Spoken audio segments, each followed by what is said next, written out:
it's Deborah Boschert. Good morning.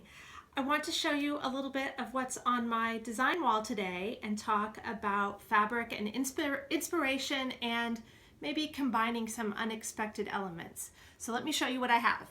This is a new quilt that I just completed that's called Rising and Setting.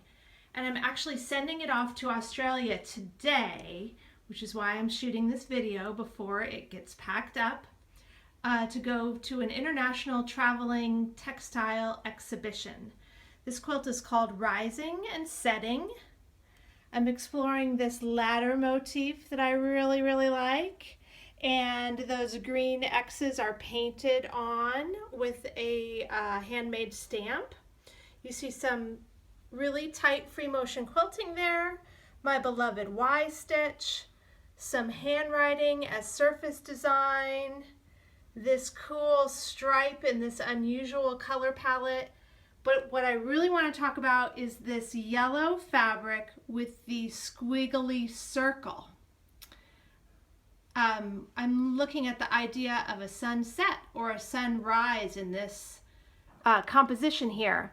But that yellow fabric came from this fabric panel, which I bought in 2009.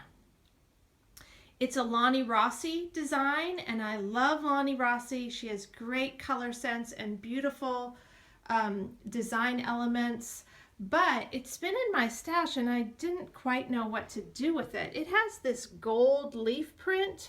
Those leaves are actually printed in metallic gold, which kind of is not my thing.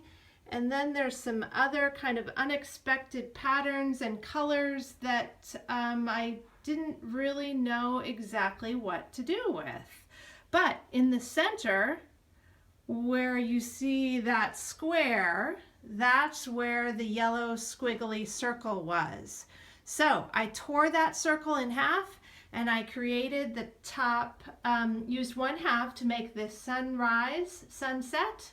And then I had, of course, the other half of the circle, which I used to create this quilt, which is another relatively new piece.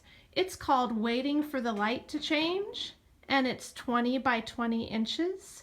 And you see that same squiggly yellow circle used at the top of the quilt here, and some teeny tiny hand stitches and some machine quilting to emphasize that cool squiggly line.